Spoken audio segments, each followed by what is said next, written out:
te vengo a presentar a otro de mis héroes favoritos. Mira, de este héroe yo no sabía nada hasta creo que hace un año o dos, en que por pura casualidad me dio por leer un libro de este experto hispanista inglés, que es Paul Preston, que escribió un libro que te lo recomiendo mucho, que se llama El Holocausto Español. Y en este libro habla de algunos personajes muy asombrosos, y este es uno de ellos, y se me quedó grabado en la mente y dije, este es mi héroe, es un personaje realmente fabuloso. Bueno, pues su nombre es Fernando Huidrobo. Es un hombre que, pues, de una buena familia, bueno, buena en el sentido de buena posición. Hay familias pobres que también son muy buenas, y familias ricas. Bueno, pues era de una familia con una buena posición, y el hombre, pues cuando estaba jovencito estudiando pues el bachillerato, decidió hacerse jesuita, y entonces, bueno, pues empezó ya sus estudios, su carrera como jesuita, que le llevó pues a aprender muchas cosas. Tuvo la mala suerte que le tocó en un momento muy cruel de la historia de España, un momento en el que, bueno, pues probablemente las cosas no podían salir bien, y entonces pues fue en el año 1932, creo, que la República, el gobierno de la República, decidió pues ilegalizar la Compañía de Jesús, incautar sus bienes y expulsarlos. Entonces, bueno, pues este jovencito pues, se tuvo que ir a exiliar a algún sitio, y curiosamente fue a parar a Bélgica. Ya es coincidencia, ¿no? Hay algunos otros que recientemente también están tomando el camino de Bélgica. Bien, entonces se fue a parar a Bélgica y ahí estaba, y allí le llegó el momento pues del 18 de julio y el alzamiento de los militares. Entonces pues comenzó la guerra, y este muchacho, pues muy devoto y muy entusiasta, pues estaba muy de parte de las fuerzas rebeldes, ¿no? Pues porque estaba realmente muy preocupado por el futuro del cristianismo en España y por esas medidas sectarias y anticatólicas que estaba emprendiendo el gobierno de la República.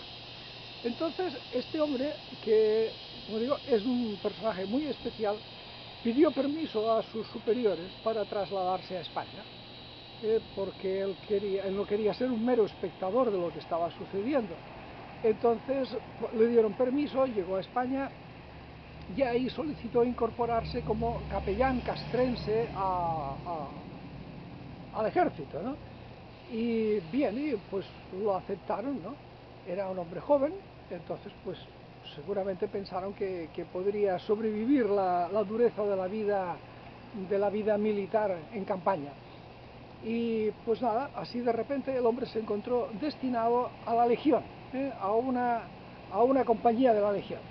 Pues parece ser, según cuentan, que su entrada en la Legión no fue muy brillante, porque según se dice no tenía un aspecto muy imponente, pues era el típico jovencito con gafitas gruesas que era muy bueno estudiando y muy bueno rezando, pero que en fin, quizá pues no, su estructura ósea y corporal y etcétera, y su aspecto pues probablemente no eran demasiado marciales, o quizá no eran tan marciales como los que a un legionario le hubiera gustado ver. Entonces, pues parece ser que el hombre tuvo que ganarse el respeto a base de ser, pues, un hombre muy comprometido con lo que hacía.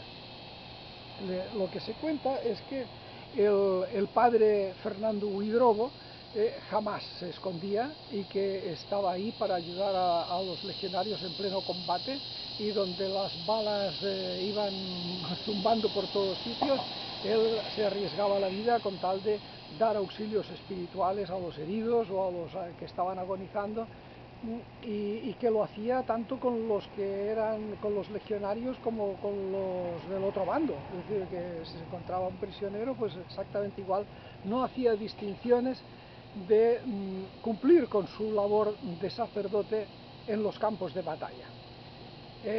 Bueno, pues con esto, ya digo, los legionarios empezaron a tener un respeto y un cariño, porque se lo ganó, es decir, no era un fulano que se escondía, ¿no? Y bien, pues tenían que aguantarle de cuando en cuando sermones sobre no decir palabrotas, no irse con prostitutas, no emborracharse, no ser envidiosos, no ser coléricos, bueno, las cosas que hacen los curas, ya se sabe, ¿no? Pues se las aguantaban. Y a lo mejor alguno hasta le hacía un poco de caso alguna vez. Pero en fin, ya se sabe, los legionarios son legionarios, ¿no? Que se puede... Entonces, ocurrió un momento que fue un punto lo que se llama un punto de quiebra en la vida del padre Huidrobo, que fue la toma de Toledo. Cuando llegaron a Toledo, las tropas franquistas, pues entonces se encontraron con que había muchos heridos, milicianos heridos, y milicianos o soldados o policías o guardias, lo que fuera, heridos en el hospital de Toledo. Y entonces pues al genio que le tocó ocupar el hospital de Toledo debió pensar que él tenía una solución rápida para terminar, para arreglar el problema de los heridos, y fue lanzarles granadas de mano. Entonces aquello fue una masacre no solamente sangrienta, sino además odiosa, porque eran heridos, es decir, era gente que estaba fuera de combate, que no era una amenaza, que estaban hospitalizados. Y nada, simplemente fueron masacrados de la forma más inhumana que uno se puede imaginar. Claro, esto no sé si lo vio directamente el padre Huidrobo o se lo contaron o luego fue a ver los resultados, pero quedó realmente horrorizado. Horrorizado. Y ahí se empezó a enterar de las cosas que estaban pasando. Prácticamente delante de sus narices, y empezó a darse cuenta de las ejecuciones a prisioneros, de las limpias, que en realidad eran genocidios, de los pueblos por los que iban pasando, como iban agarrando gente para asesinarla. Se fue enterando, pues bueno, de todas las cosas, de los horrores y de los crímenes que se cometieron fuera de los campos de batalla. Fuera, es decir, donde ya no era cuestión de campo de batalla, sino porque un hospital ocupado no es un campo de batalla, o un pueblo rendido no es un campo de batalla en donde uno puede entrar a fusilar a un señor, pues no sé, porque votó al Frente Popular, por el gran crimen de haber votado al Frente Popular. Entonces el padre Huidrobo vio esto, se enteró de esto, fue dándose cuenta de las cosas que pasaban y pasaban, y el hombre, pues claro, su entusiasmo y empezó a tener problemas. El hombre, además de valiente y además de buena persona, debía ser bastante ingenuo, porque debió pensar que esto eran excesos puntuales o eran cosas que pasaban y que había que controlarlas, ¿no? En cualquier guerra hay gente loca y zumbaos que les gusta matar, esto es así, es decir, el género humano es así, en cualquier guerra los hay.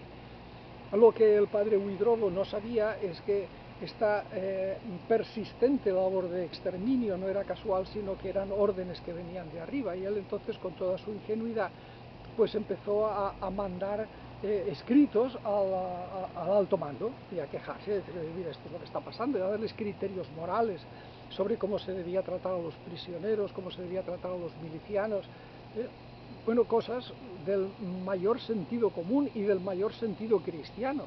Y les mandaba cartas al general Varela y al general Yagüe y al este y al otro, al propio Franco parece que le mandó alguna, jamás recibió ninguna respuesta. Se las mandaba a sus compañeros, otros capellanes, sacerdotes, que parece que no les sentó nada bien este tipo de comentarios. Se las mandaba a otros oficiales de menor rango, pues a capitanes, tenientes, comandantes, coroneles, les iba mandando. Total, que parece que su fervor cristiano empezó a caer mal, ¿Qué le vamos a hacer? Es decir, así es la vida, ¿no? Así es la vida. Si ni siquiera Jesucristo les caía bien a todos, pues cómo podía el padre Huidrobo pensar que él les iba a caer bien a todos, ¿no? Imposible. Bueno, así andaban las cosas hasta que un día, en 1937, incluso después de haber sido herido, en la casa de campo, herido de gravedad, pues se recuperó, volvió al frente, era un valiente. Entonces, en un sitio llamado la Cuesta de las Perdices, en el mes de abril de 1937, finalmente el padre Huidrobó entregó el equipo y se fue a la casa del Padre Celestial. Entonces, bueno, pues el parte de guerra o lo que fuera dijo que lo había matado un obús de los enemigos, ¿no? Bueno, tú, qué pena, ¿no? Un mártir más para la causa y ya está, y nos vamos ya por otra. Lo curioso del caso es que, y esto lo cuenta Paul Preston y dice que él tiene las evidencias, y, es que ya terminada la guerra en los años 40, la Compañía de Jesús pensó, hombre, pues mira, el padre Huidrobó es un caso fenomenal como para que lo hagamos santo, ¿no? Es decir, tío, eso es un mártir, ¿eh? Lo mataron los rojos mientras él estaba haciendo su labor sacerdotal de atender a enfermos y moribundos. Estupendo, ¿no? Entonces parece ser que cuando el proceso de la causa de canonización y las investigaciones y etcétera, etcétera, llegan pues unos fulanos a buscar la tumba del padre Huidrobó, porque esos pasos hay que darlos, o sea, no se puede canonizar a alguien sin ver el cuerpo. Entonces decidieron que el proceso se paraba. El proceso quedó suspendido y hasta la fecha el buen padre Huidrobó no ha sido ni beatificado, ni canonizado, ni nada. ¿Por qué? Pues porque los investigadores del caso descubrieron que no había muerto por efecto de un obús, que es una explosión, sino que alguien le había disparado por la espalda. Es decir, que lo había matado a alguien de los suyos propios. Es decir, que silenciaron una voz incómoda, una voz molesta, una voz que estaba diciendo la verdad sobre los crímenes que se decían. Hombre, yo leí esto, la verdad es que me quedé muy afectado, es decir, es una cosa por todos lados, me quedé muy afectado de la valentía y de la bondad de este hombre y de su integridad, y por otro lado de la cobardía y de la maldad de los que le mataron y los que le mandaron matar y los que encubrieron su muerte. Por todo esto, el padre Huidrobó es mi héroe. Y según cuentan, tú puedes hacer tu búsqueda si quieres en internet, hay información sobre este hombre abundante. Parece ser que en las afueras de Madrid, por ahí cerca de Las Rozas, hay incluso un monumento a su nombre, y que creo que de ahí todos los años se reúnen gente de la Legión y sé que, bueno, no lo sé, ¿eh? Pues para mí, indudablemente, estuviera en el bando que estuviera y defendiera la causa que defendiera, el padre Huidrobó es un grandísimo héroe. Y espero que también lo sea para ti. Cuídate y hasta pronto.